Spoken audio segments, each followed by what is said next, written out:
Mercredi 19 juillet 2017, bienvenue sur cette plage qui nous accueille sous un ciel bleu, un soleil de plomb. Nous sommes au Castel-Plage depuis le début de cette semaine et nous y serons jusqu'à dimanche. Dernière semaine avec les grandes vacances de la grande émission. Comment ça va Virginie? Toujours bien et puis toujours ému d'être ici dans ce lieu chargé d'histoire pour nous dans la grande émission et sur Azur TV. Et oui, puisqu'il y a 4 ans, c'est ici que démarrait le premier numéro de la grande émission. Quelques milliers de numéros depuis. Et oui. On n'a pas compté, c'est vrai. On s'est arrêté à une centaine, mais je pense qu'on est à quelques milliers. Et je faisais le calcul rapidement, alors peut-être pas quelques milliers, mais plus d'un millier en tout cas d'émissions. Et j'avais calculé qu'on était à peu près à 1200 invités qui se sont succédés ici depuis 4 ans, depuis notre première émission Castel-Plage. Donc merci à ces invités, merci à ceux qui nous suivent. Vous êtes 100 000 à nous regarder chaque jour sur la grande émission d'après Médiamétrie. Et ça nous fait aussi très plaisir. Nous sommes avec 2 nouveaux invités sur le plateau. Il y a Aymeric Jeudi qui va évoquer pour nous, Aymeric, bonjour, l'école de Nice. Alors ce sont ces grandes affiches que vous voyez partout en ce moment dans la ville de Nice et aux alentours de Nice. École de Nice avec un S. Habituellement on parle de l'école de Nice pour l'art et là les écoles de Nice. Pour quelle raison, Aymeric ? Avec un S, parce que comme la ville a pris l'habitude d'organiser cette biennale, cette année la programmation est consacrée aux écoles de Nice et elle se décline dans plusieurs établissements culturels de la ville, bien sûr au MAMAC, mais aussi au musée Masséna, au 109 et à la galerie des Ponchettes. Et donc il y a un programme de 4 expositions et donc qui traitent chacun du sujet de manière différente. Voilà, et on va voir pourquoi les écoles de Nice. Je vais vous lever un coin du voile, c'est parce qu'en fait on va partir de 400 000 ans avant Jésus-Christ, au moment où on a inventé le feu ici à Nice, donc l'école du feu, jusqu'à l'école du tourisme par exemple, créée au début du 19e siècle. Et tout ça, eh bien, c'est ce qu'on verra d'ailleurs dans l'expo qui vous est la plus commune, puisque vous êtes au musée Masséna vous-même, et où on décrit donc toute cette histoire et tous ces savoirs qui ont marqué Nice et le monde depuis Nice. Donc on va y revenir, ce sera très intéressant. Et puis Christelle Witherspoot sera avec nous 3 fois dans cette semaine, puisqu'elle est l'animatrice d'un site qui s'appelle kidiclick.fr. En gros, kidiclick.fr, qu'est-ce que c'est? Ce sont des infos pour partir en famille à la découverte des activités de la région? C'est ça, des infos. Je donne des infos en fait sur la région. Donc à Alpes-Maritimes, il existe également Kidiclick dans le Var. Et donc pour que les parents ne soient pas en court d'idées pendant les vacances, ils viennent se connecter sur le site. Voilà, et bien on va, nous, sans se connecter sur le site, vous donner des infos par la voix de Christelle. Et puis après, vous pourrez aller approfondir évidemment sur kidiclick.fr. Merci en tout cas d'être avec nous aujourd'hui et jusqu'à dimanche dans la grande émission. Rémi Molinari est là, Virginie. Profite, figurez-vous que je crois l'apercevoir dans la mer. Et oui, et c'est ça. Il avait besoin de se rafraîchir. On ferait bien comme lui. Donc on va même pas être jaloux sur ce coup-là parce que honnêtement, il a bien raison. Ça va, Rémi? Je crois qu'il il est dans l'eau, il n'a pas de micro. Il est carrément dans l'eau, mais je peux vous dire que ça va pour lui, oui. Est-ce qu'il arrive? Il arrive en courant, mais alors est-ce qu'il sera assez rapide? On me dit qu'il prend son temps, il y en a pour 20 secondes, donc oui, Rémi... alors courir un peu sur les galets, voilà. Mets-toi sur le petit tapis, ça sera mieux. Voilà, attention. L'homme de l'Atlantique. Il prend le micro, il peut nous parler, il va vous dessiner ce soir, vous qui êtes avec nous sur ce plateau. Ça va Rémi? Oui, salut. Écoute, j'étais entouré de ces jeunes garçons qui sont là, qui m'ont arrosé, qui m'ont aspergé. Écoute, voilà, bon, bonjour l'invité. Alors je sais pas comment c'est Aymeric Jeudi, notre invité. Pardon? Aymeric Jeudi. Voilà, bon, écoute, Aymeric, je suis là pour dessiner. Excuse-moi, bon, je sors de l'eau, il fait un peu chaud, c'est vrai. Mais là, je vais me mettre au travail, c'est promis. Voilà, Aymeric dit, on va parler de l'invention du tourisme, ça tombe bien, puisqu'on a un touriste avec nous sur le plateau. On dirait pas, mais il bosse dans cette émission. Rémi Molinari, qui va dessiner donc notre invité, fil rouge ce soir. Bon courage, enfin, je sais pas si je devrais dire ça en même temps. Essuie-toi tranquillement. Prends le temps, mais fais-nous un joli dessin d'ici la fin de l'émission. Rémi, on compte sur toi. Et tu vois, je suis avec mon fan club là. Oui, c'est bien. Fais quelques autographes, mais fais aussi un dessin. À tout de suite. Merci. Voilà. À tout de suite.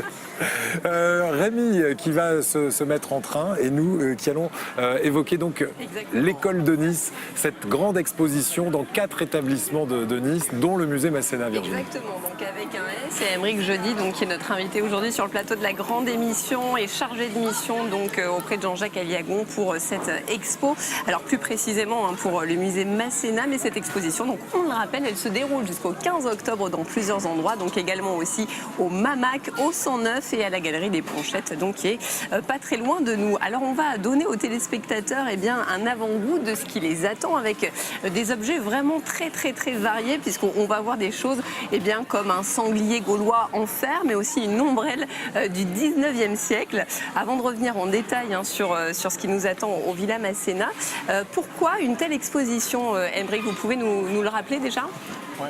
En contrepoint de l'exposition du Mamac, du coup, qui traite vraiment d'un moment où Nice a fait école dans l'histoire de l'art notamment, Jean-Jacques Ayagon, le commissaire de l'exposition, s'est interrogé sur les moments où Nice a été à l'école de l'histoire et où elle a eu un impact significatif dans l'histoire du monde, dans l'histoire de la Méditerranée, de la construction européenne en fait.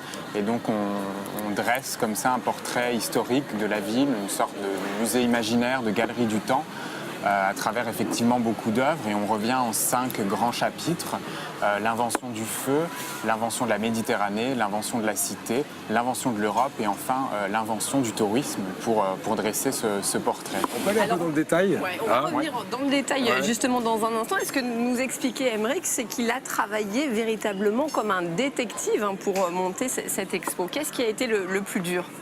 Alors, quand on travaille sur la préparation d'une exposition, longtemps en avance, on a une page blanche et puis on doit réfléchir à ce qu'on va présenter, à la pertinence des objets présentés. Nice a engendré une iconographie riche qui est présente dans tout le monde entier, dans tous les musées du monde, et donc on va un peu à la pêche comme ça des œuvres d'art qui sont significatives pour l'exposition en fait. Et donc on fait des nombreuses demandes de prêt, on en a beaucoup pour cette exposition, et donc c'est comme ça qu'on arrive au terme du processus à retrouver des œuvres qui parfois on en avait perdu la trace, et puis à les présenter. C'est le cas de beaucoup d'œuvres, mais on pourra y revenir dans le détail peut-être. Alors Aymeric, on va découvrir notamment au musée Masséna quelle est la place de Nice dans l'histoire de l'humanité. Et on le rappelle souvent d'ailleurs avec Eric sur cette antenne, dans cette émission. C'est ici qu'a été créé il y a à peu près 400 000 ans, donc à Nice, le feu. On le voit ça aussi à la Villa Masséna. Oui, on a découvert en 66, lors d'une fouille préventive pour la construction d'un immeuble sur la colline du Mont-Boron, un des premiers foyers de domestication du feu en Europe. Donc l'homme préhistorique, il y a moins 400 000 ans, a domestiqué le feu ici sur une plage de Terra Amata à Nice. Donc c'était pas un feu accidentel, c'était un feu domestiqué volontairement. Et donc il y a très peu, il y a moins d'une dizaine de ces foyers en Europe, et donc il y en a un à Nice, et c'est d'ailleurs devenu le musée de Terra Amata.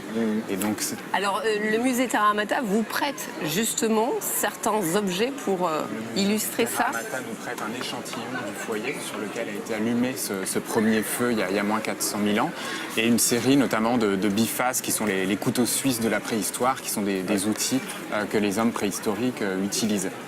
Alors l'invention du feu, l'autre invention, c'est l'invention ici à Nice de ce terme, enfin de ce mot, la Méditerranée. C'est le commerce en Méditerranée plus exactement. Oui, alors après la préhistoire, on fait un saut dans l'histoire, et on arrive, un grand saut, puisqu'on arrive environ à moins 500, moins 600 avant Jésus-Christ, et on est dans le passé grec de la ville de Nice, puisque dans la foulée de Marseille et des comptoirs que les Grecs installent le long de la Méditerranée, c'est l'époque de Nicaïa est créé. Donc on a retrouvé d'ailleurs encore récemment des preuves, des fragments de cette implantation en fait.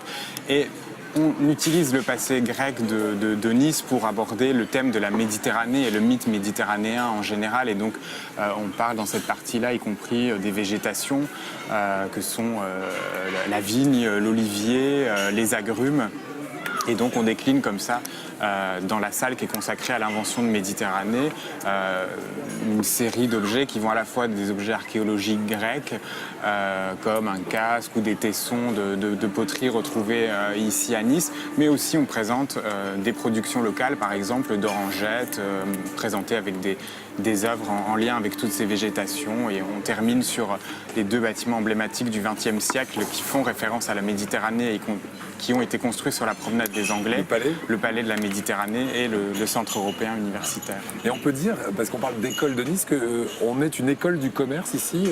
On a créé en quelque sorte le commerce. On n'a pas créé le commerce grec, mais en tout cas la ville de Nice du coup a été un de ces comptoirs grecs, et donc Donc Nice, comme ça, à plusieurs époques, concourt à l'histoire du monde et en l'occurrence à l'histoire grecque, qui est quand même une des grandes périodes de l'Antiquité. Dans un instant, Virginie, on va passer de l'Antiquité aux Romains, puisqu'on va parler de la cité. Oui, c'est ça, on va continuer la visite Et exactement on ira dans la signer. salle 3. Et ce sera la salle donc, qui est consacrée, vous l'avez bien suivi, à la cité. À tout à l'heure, Éric. Voilà, la cité de Séménélum à Cimier. On va y revenir à cette exposition, mais juste avant, comme chaque jour, eh bien, on va vous proposer de revenir sur les temps forts des chroniques de Thierry Messnage, chronique d'humour. Thierry qui est en vacances en ce moment et qu'on salue et qui nous a laissé quelques souvenirs. Ouais, c'est un gros vénard. Peut-être, alors il nous dit, sur ce petit lancement qu'il m'a laissé, vous aimez les frites? Je vous pose la question, Virginie. Moi, Vous j'aime aimez les les frites? Oui. Moi, j'aime tout. Moi, j'aime les frites. Et la réponse, c'est peut-être pas autant que ce petit Taïwanais de 4 ans, dont Thierry Messnage nous avait conté l'histoire il y a quelques semaines. Souvenez-vous ou découvrez si vous n'étiez pas là il y a quelques semaines avec nous.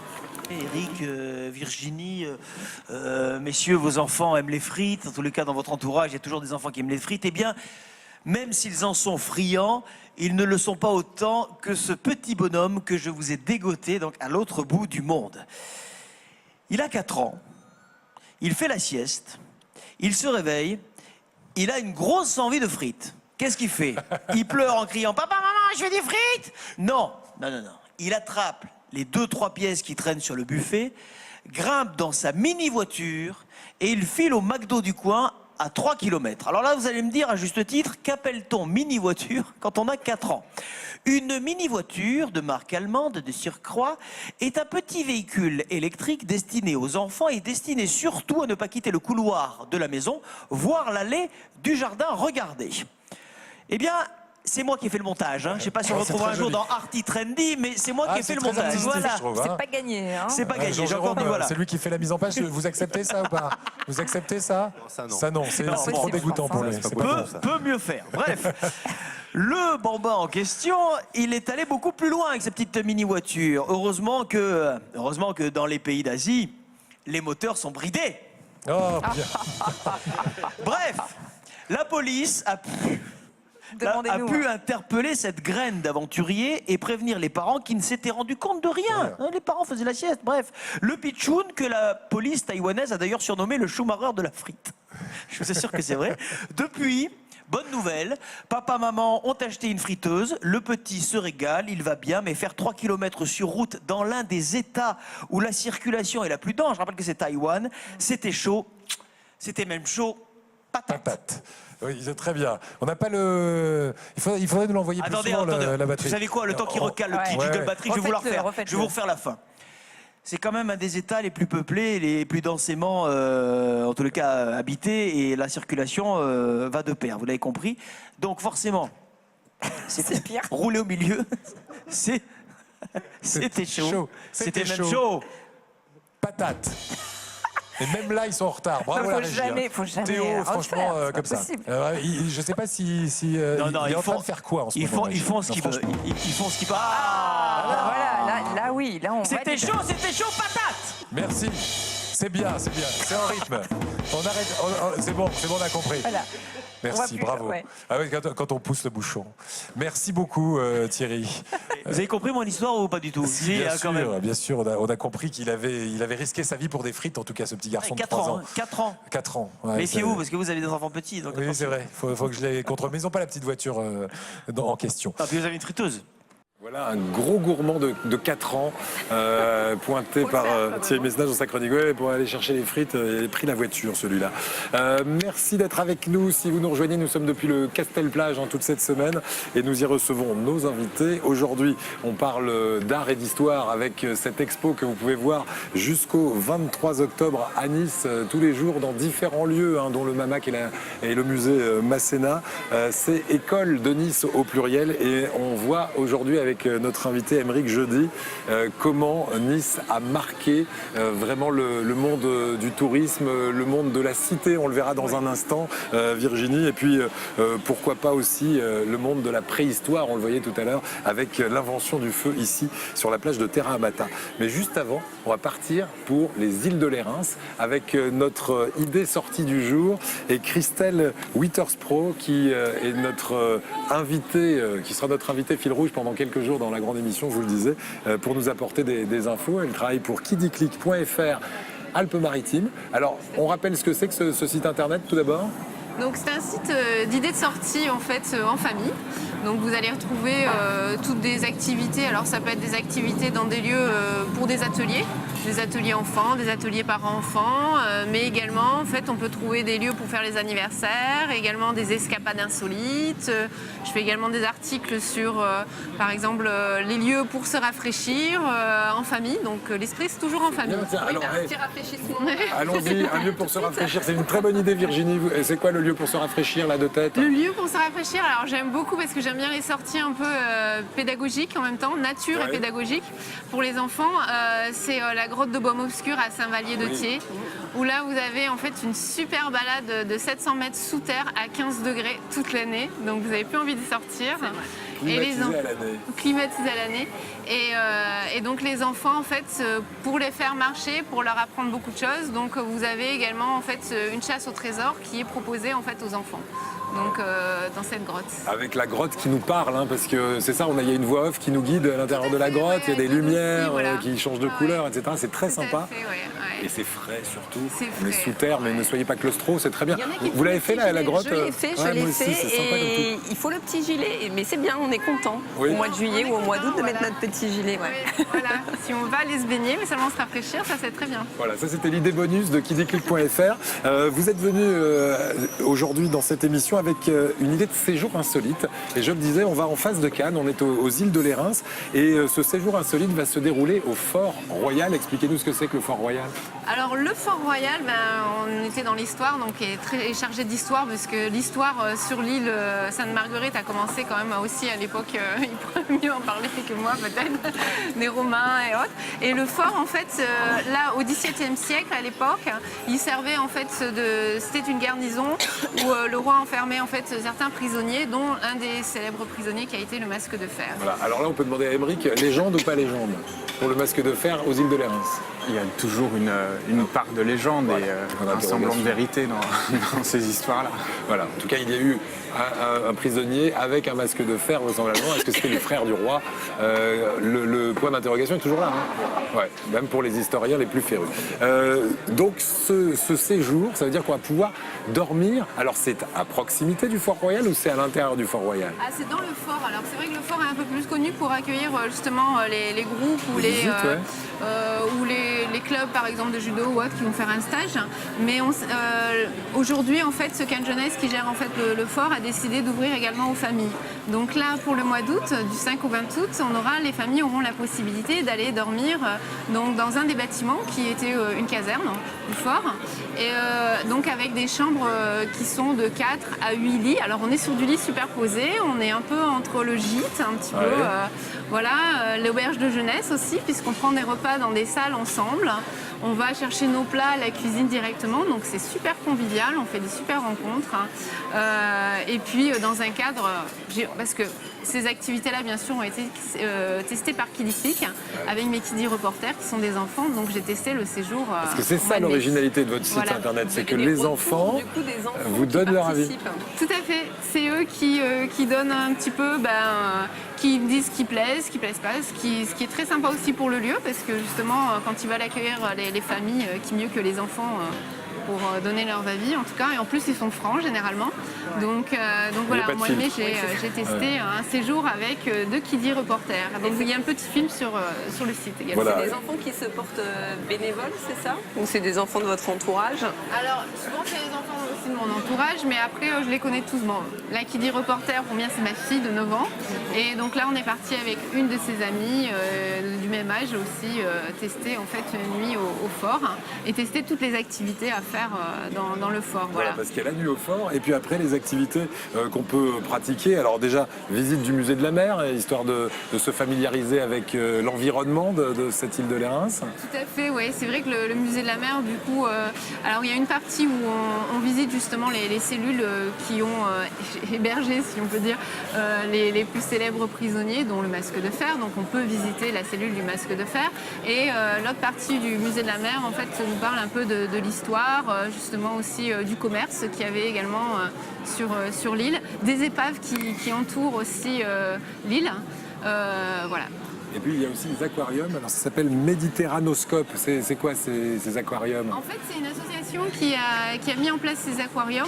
Donc c'est une petite salle avec tous les aquariums. Dans les aquariums, on trouve la faune et la flore qui entourent l'île. Donc ça nous permet de voir un peu les poissons qu'on peut voir sous l'eau aussi autour de l'île. Et également, ils sont là pour sensibiliser au niveau de l'environnement. Donc il y a plein de petits jeux de quiz à faire, qui vont du puzzle à des questions, mais autant destinés pour les enfants que pour les parents. Christelle, dernière question. Combien ça coûte ce séjour au Fort Royal si on est une famille, allez, 2 parents, 2 enfants? Alors voilà, ils ont un forfait au mois d'août pour 2 adultes et 2 enfants de moins de 16 ans. On est pour une nuit à 193 € en demi-pension. Voilà. Donc petit déjeuner et repas du soir ou du midi. Voilà, et c'est une expérience un peu hors du commun qu'on peut vivre sur l'île. On se fait déposer par le ferry, j'imagine, qui part de Cannes. À heure fixe et très régulièrement. Merci pour cette idée, donc séjour insolite au Fort Royal. Demain, autre idée de séjour insolite avec des activités tout autour? Tout à fait, on va partir dans un camp de tipi, camp d'Indiens. Eh ben voilà, on ira dans l'arrière-pays cette fois, après le bord de mer ou plutôt l'île, puisque nous étions sur les îles Sainte-Marguerite. Merci beaucoup Christelle. Ça donne envie d'aller tester. Ah oui, ça donne envie d'aller tester. Vous savez, moi ce que j'ai envie, c'est aller de me mettre au frais, oui. dans la clim. Je pense qu'au musée, il y a de la clim. Au musée Masséna, oui. Il vaut mieux pour les œuvres. C'est un des avantages du musée en été. Donc, sur cette grande exposition dont vous nous parlez depuis le début de cette émission, Expo, donc école au pluriel de Nice, c'est jusqu'au 15 octobre dans différents endroits, on l'a dit, le Mamac, le chantier 109, la galerie Les Ponchettes et puis le musée Masséna dont vous nous ouvrez les portes depuis tout à l'heure. Alors on a déjà visité plusieurs salles, on va partir dans la salle numéro 3 qui est consacrée en fait à l'invention de la cité. Donc on va partir à Cimiez, c'est ça, dans cette salle, avec différents objets. Qu'est-ce qu'on va y découvrir? Après les Grecs qui se cantonnent au rivage de la Méditerranée et ne rentrent que rarement dans l'intérieur des terres, les Romains et la conquête romaine vont installer à Nice la cité de Séménélum et donc qui a tous les apparats d'une cité romaine avec un amphithéâtre, des thermes. Et donc on a aujourd'hui encore d'ailleurs des ruines de cette ville romaine en fait. Avec des objets donc très très divers. Là aussi vous m'avez dit, on voit des bracelets de chevilles, de fillettes, c'est ça, mais aussi bien une planche de BD Astérix. C'est ça. Alors on fait le lien entre Rome et les populations qui préexistaient auparavant sur ces territoires-là, les Celto-Ligures, les Gaulois. Et donc on a une lance celto-ligure en forme de sanglier, effectivement des bracelets de chevilles de jeunes filles, et puis ensuite un ensemble de pièces qui font référence à l'Antiquité romaine. Et effectivement, on termine par une planche de bande dessinée, puisque dans le Tour de Gaulle d'Astérix, Astérix et Obélix passent par Nice, Nicéa, et doivent rapporter la spécialité locale, la salade niçoise. Et donc on a une double planche de Uderzo et Goscinny qui est reproduite dans l'exposition. J'en profite pour dire d'ailleurs que les jeunes publics sont les bienvenus dans l'exposition, parce que c'est un parcours assez à partir de hétéroclite, quel âge? et donc à partir de 5 ou 6 ans, on pourra trouver des objets qui sont impressionnants, des grands masques tragiques, des pièces de mobilier, des grandes toiles avec des grands personnages, et donc ça peut, dès le plus jeune âge, éveiller la curiosité des plus jeunes. Ça peut parler effectivement au plus grand nombre, comme ce cabinet de curiosité sur la montagne Quesaco. C'est ça, puisque les Romains et la capitale Séménélum, c'est pas seulement une ville, mais c'est aussi la capitale d'un territoire plus vaste, la province romaine des Alpes Maritimae. D'ailleurs, le département des Alpes-Maritimes porte toujours le nom de cette province romaine. C'est le seul département en France qui a conservé le nom d'une ancienne province romaine. Et donc ce territoire de la cité romaine s'étend sur un vaste territoire qui existe aujourd'hui dans la métropole, dans le département des Alpes-Maritimes. Et donc on a voulu montrer que Nice était une ville de la mer, comme on a pu le montrer avec les Grecs, mais une ville de la montagne également. Et donc, on a fait appel aux collections du Muséum d'histoire naturelle pour préparer un petit cabinet de curiosités avec des aquarelles de végétaux, avec des animaux empaillés, avec des moulages de champignons en plâtre. Et également, on évoque les collines et l'observatoire de Nice, par exemple, qui s'est installé sur une colline. Et donc, on termine cet aspect sur le territoire avec une photographie qui est assez emblématique, puisqu'au moment où Jean-Jacques Ayagon préparait cette exposition, Thomas Pesquet, l'astronaute qui était dans la station internationale, a pris une photo de Nice de nuit qu'il a légendé lui-même, Nice blottie entre la mer et les montagnes, en fait. Et donc en clôture de qu'il a posté, et donc on lui a demandé l'autorisation de l'utiliser. Et donc en clôture de cette partie-là, on a cette superbe photo de Thomas Pesquet. Allez, on continue notre visite. Je fais juste la parenthèse. On parle des écoles au pluriel. Donc cette école de la cité, c'est quoi? C'est l'école de l'administration, on peut dire? Oui, même si Séménélum était une ville de garnison, mais effectivement, les Romains implantent un substrat d'administration civile, de municipes, et donc organisent le territoire. La Via Iulia Augusta, qui est la voie romaine qui passe par Séménélum, du coup, va irriguer ce territoire. Et donc, on a là les fondements d'une cité, d'une ville telle qu'on peut l'entendre aujourd'hui. Nice, berceau de l'humanité, hein, comme vous nous l'expliquez depuis tout à l'heure, et c'est ici aussi qu'est née un petit peu l'Europe. Pourquoi ? Parce que, alors, dans ce chapitre sur l'invention de l'Europe, on aborde les débuts du christianisme. On vient de parler des îles de l'Airain. On expose par exemple une chasse reliquaire de Saint-Honorat. On évoque tous les premiers saints du territoire. Et puis, cette aventure du christianisme qui se poursuit jusqu'avec des églises plus contemporaines comme l'église Jeanne d'Arc, qui date des années 30 et qui a une architecture particulière. Et l'invention de l'Europe, parce que Nice a toujours été à la confluence, à la fracture de différents empires. On peut remonter aux Ostrogoths, Visigoths, mais ensuite entre le royaume et l'empire, entre la Provence et la Savoie, entre la France et l'Italie. Et donc elle a toujours été cette zone carrefour. Elle a oscillé entre l'Est et l'Ouest en permanence au cours de son histoire. Et ainsi, c'est un peu un petit laboratoire de l'histoire européenne avec des grands moments de l'histoire européenne, puisqu'on peut par exemple penser à 1538 et la rencontre de Charles Quint et de François Ier, qui sont les deux grands maîtres de l'époque et qui vont se rencontrer, alors qu'ils ne se rencontreront pas physiquement, mais qui en tout cas vont essayer de se rencontrer à Nice pour faire la paix. Et puis d'autres moments comme ça, comme le siège de Nice ensuite par les Turcs et François Ier. Avec un boulet de canon avec qu'on peut voir d'ailleurs. De l'armée turque, effectivement. Et puis ensuite, on déroule le fil de ces sièges, par exemple avec le siège de Louis XIV, qui fera raser la citadelle et les remparts de la ville. Le château qui est en 1706. Et donc sur ces ruines, d'ailleurs, vont se construire les ponchettes, les terrasses d'observation des ponchettes. Et qui vont faire de Nice une des premières villes ouvertes en Europe et donc une des premières villes ouvertes sur la mer. Et donc c'est ainsi qu'à la fin de ce chapitre, on passe ensuite vers l'invention du tourisme. Mais on va terminer là-dessus, il nous reste vraiment 2 minutes. Oui, bien, donc Nice, école de l'Europe et école du tourisme, c'est ici qu'on invente le tourisme. Et le tourisme d'hiver à l'époque. Tourisme d'hiver, effectivement, à la mi-18e, les riches aristocrates venus du nord de l'Europe qui arrivent à Nice viennent l'hiver à Nice. C'est un tourisme climatique, on y vient pour le bon air et pour l'air doux qu'on peut y avoir l'hiver. Et puis ensuite, au cours des mues de ce qu'on appelle aujourd'hui le tourisme, qui est quand même un des phénomènes civilisationnels majeurs du 19e et du 20e siècle, Nice va devenir une cité balnéaire avec un tourisme balnéaire plus populaire.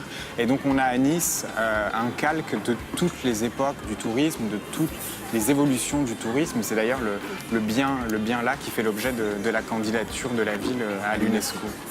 Merci beaucoup. C'est vrai que passer en revue 400 000 ans d'histoire, c'était pas évident. Et vous avez réussi. Mais vous pouvez prendre le temps de le faire au musée Masséna jusqu'au 15 octobre. Voilà, 1h30, 2 heures de visite. Et on peut y aller avec les enfants parce qu'effectivement, il y a aussi des moments ludiques pour Il y a des pour visites eux. guidées aussi d'ailleurs, Aymeric. Les nocturnes le jeudi soir également, avec des animations. Et puis c'est une scénographie très intéressante. On a travaillé avec des scénographes, avec des graphistes, Christophe Évrard, Marcel Bataillard. Qu'on salue. Et parce que c'est déjà la fin de l'émission. Et Merci voilà. beaucoup, Aymeric Jeudi. Et allez voir ces expositions à la fois au musée Masséna, au Mamac, au Ponchette et au 109 pour le 4e lieu. Les écoles de Nice, à la fois artistiques, mais pas uniquement, vous l'avez compris, avec notamment cette expo au musée Masséna. Vous pourrez également trouver ce livre. Nous, on a quelqu'un qui n'a pas fait un livre, mais un dessin de notre invité, c'est Rémi Molinari. C'est terminé, Rémi? Oui, voilà, c'est terminé, Aymeric. On y va. Voilà donc le portrait d'Aymeric avec la légende suivante. Caricature à rajouter à l'exposition de Nice 2017, École de Nice. Voilà. Donc c'est un portrait à rajouter à la collection, cher monsieur. Et peut-être bientôt dans la prochaine édition de ce bouquin. Merci à vous, Aymeric. Merci, Christelle, qu'on retrouvera très vite dans la grande émission pour d'autres idées sorties. Et Virginie, on se dit à demain sur la Avec plage grand plaisir. À du demain, les Castel amis. Ciao. à Nice. Salut.